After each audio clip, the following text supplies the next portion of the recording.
साल 2081 फागुन 7 गते प्रजातन्त्र दिवसको दिन नेपालका राजा ज्ञानेन्द्र शाहीको तर्फबाट सामाजिक सञ्जालमा एउटा भिडियो अपलोड गरिन्छ। उक्त भिडियोमा उनले भनेका छन् कि अब समय आयो, राष्ट्र जोगाउने हो भने, राष्ट्रिय एकता कायम राख्ने हो भने देशको उन्नति र समृद्धिका निमित्त हामीलाई साथ दिनुहोस्। राजाको त्यो भनाइले नेपालको राजनीतिक क्षेत्रमा निकै ठुलो तरङ्ग ल्याएको छ र राजालाई फर्काउनको लागि नेपालका विभिन्न ठाउँमा ठुला सहरमा लाखौं जनता, हजारौं जनता सहित निकै ठुलो र्याली गरिएको छ, आन्दोलन गरिएको छ। सबैले भन्छन् अहिले राजा आऊ, देश बचाऊ। तर के यो अवस्थामा नेपालमा राजा आउन सम्भव छ त? पुराना राजनीतिक दलले खोक्रो पारेको नेपाल राजा आउँदा बित्तिकै विकसित हुन्छ त? के अब नेपाल बचाउनको लागि साँच्चीकै राजाको नै आवश्यक छ त? कि नेपालमा राजा आउन सम्भव छ? आजको भिडियोमा यही विषयलाई लिएर चर्चा गर्नेछौँ। साथीहरू नमस्कार, मेरो नाम कुबेर गिरी। तपाईँ हामीले बुझ्ने तरिकाले, एकदमै छोटो र सर्टकट तरिकाले बुझ्ने तरिकाले आजको यो भिडियो हामीले बनाएका छौँ। अब भिडियो सुरु गरौँ।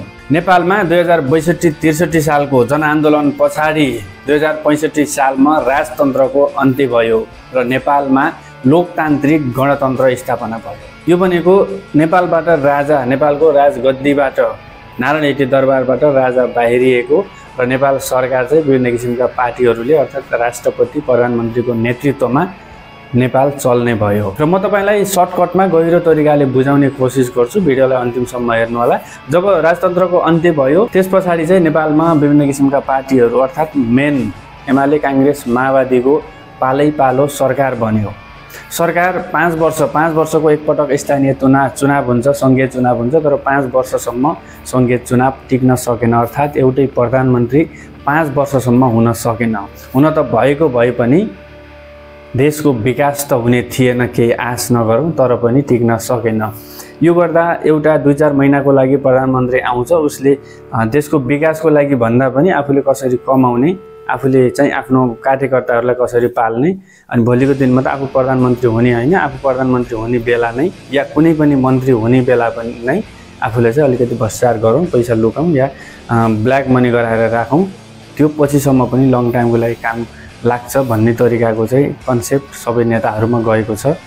रियालिटी यही हो हैन। सबै नेताहरूले देशको विकास गर्न भन्दा पनि आफ्नो पेट कसरी पाल्ने, आफू चाहिँ कसरी बच्ने भन्ने किसिमको सोचाइ राख्दै गर्दा अहिले देश यो अवस्थामा पुगेको हो। त्यो बेला राजाले बनाएका त्यति धेरै कल कारखानाहरू बिस्तारै पार्टीगत रूपमा सरकार परिवर्तन हुँदा एउटा पार्टीले एउटा कल कारखाना, अर्को पार्टीले अर्को कल कारखाना गर्दै बिस्तारै कल कारखानाहरू बेचेर सकिए र त्यसमा काम गर्ने मजदुरहरूलाई पनि निकालियो र अहिले चाहिँ नेपालमा काम गर्नको लागि निकै धेरै समस्या छ। काम गरेर पैसा पाउँदैन र सारा नेपालीहरू अहिले विदेशी रहेको छ कामको सिलसिलामा, अर्थात् आफ्नो पेट पाल्नको लागि।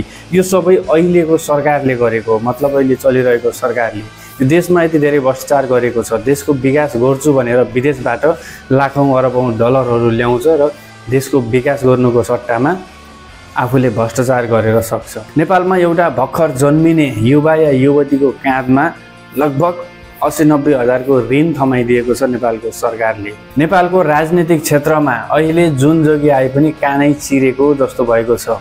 सरकार परिवर्तन हुन्छ, मन्त्रीहरू फेरिरहन्छन्, तर देशको विकास गर्ने व्यक्ति कुनै पनि छैन। हुन त अहिलेसम्म यो देशमा एमाले, काङ्ग्रेस, माओवादी बाहेक कुनै पनि नेता, प्रधानमन्त्री, मन्त्रीहरू भएको छैन र तिनीहरू त पहिलेदेखि नै उस्तै हुन्, देश लुटी खाने, र तिनीहरूबाट आउने पिँढीहरू पनि उस्तै हुन्। जस्तो बाउ त्यस्तै छोरा, जस्तो सिकाउँछ त्यस्तै नै सिक्छ आफ्नो सानो पोस्टमा रहेका नेताहरूले पनि। र 2079 सालको चुनावसम्म पनि नेपालको राजनीतिक स्थिति ठिकै थियो, किनभने नेपालको राजनीतिले नेपाली मिडियाहरू किनेको थियो भन्दा केही फरक पर्दैन। नेपालको मिडियाहरूले जे देखाउँथ्यो नेपाली जनताहरूले त्यही नै विश्वास गर्थ्यो। तर यथार्थमा के रहेछ भन्दाखेरिमा नेपालका मिडियाहरूले सत्य कुरा लुकाएर नेताहरूको हाई बनाउनको लागि झुट कुराहरू चाहिँ प्रकाशन गर्ने, जुन सत्यमा साबित हुन सक्यो। अर्थात् नेताले गरेका केही राम्रा कामहरू मात्र देखाउने, तर पछाडितिर गरेका भ्रष्टाचारका कामहरू चाहिँ लुकाइदिने, फाइल क्लोज गरिदिने काम चाहिँ नेपालको पत्रकारिताले गर्यो।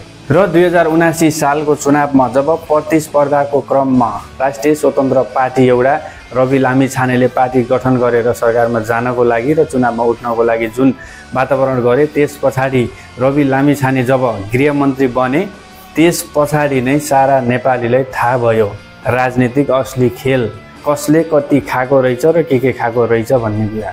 कसको फाइलहरू पछाडि दबाएर राखिएका रहेछन्, कसका पुराना रेकर्डहरू फालिएको रहेछ भन्ने कुरा त्यस पछाडि मात्र थाहा भयो। राजनीतिक सत्य कुरा ल्याउनु पर्ने मिडियाले थियो, लिएन। र अहिले पछिल्लो टाइममा चाहिँ हरेकको हातमा मोबाइल, हरेकको हातमा क्यामेरा भएको कारणले राजनीतिक गतिविधिहरू बाहिर आउँदै गरे। कसले कति भ्रष्टाचार गर्यो भन्ने कुरा, कुन नेताले कति ठगी गर्यो, कति भ्रष्टाचार गर्यो भन्ने कुरा बिस्तारै बिस्तारै बाहिर आउन थाले। त्यसपछि सारा नेपाली जनताहरूले बुझ्न थाले कुन सत्य र कुन असत्य हो भन्ने कुरा। र अहिले सारा नेपाली जनताहरू अर्थात् हामीहरू पछुताउँदैछौँ कि त्यो बेला राजा किन फाल्यौँ भनेर। त्यो बेला देशले परिवर्तन चाहेको थियो, त्यही किसिमको परिवर्तन भयो र अब देशले छुट्टै किसिमको परिवर्तन चाहेको छ। यी पुराना नेताहरूले त सिङ्गो नेपाल नै बेची खान लागेको जस्तो अवस्था रहेछ भन्ने कुरा सारा नेपालीले बुझ्न लागिसके।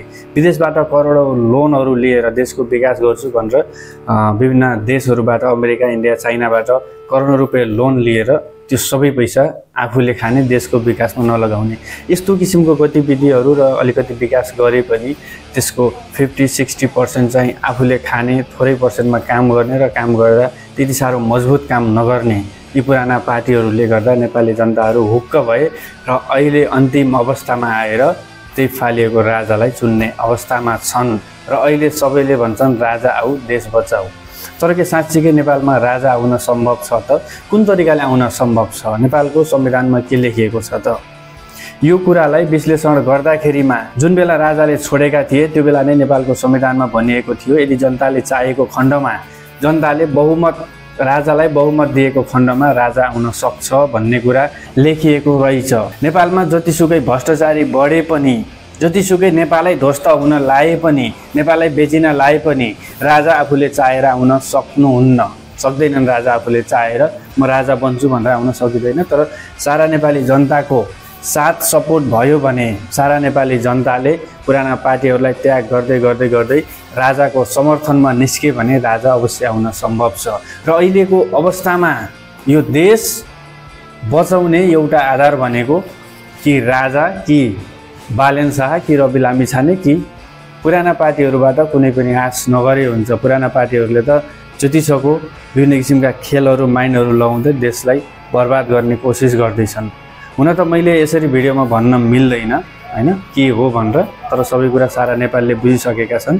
बुझ्नुपर्छ, अबको साथ चाहिँ राजालाई दिनुपर्छ जस्तो मलाई लाग्छ। तपाईहरुको विचारमा के लाग्छ?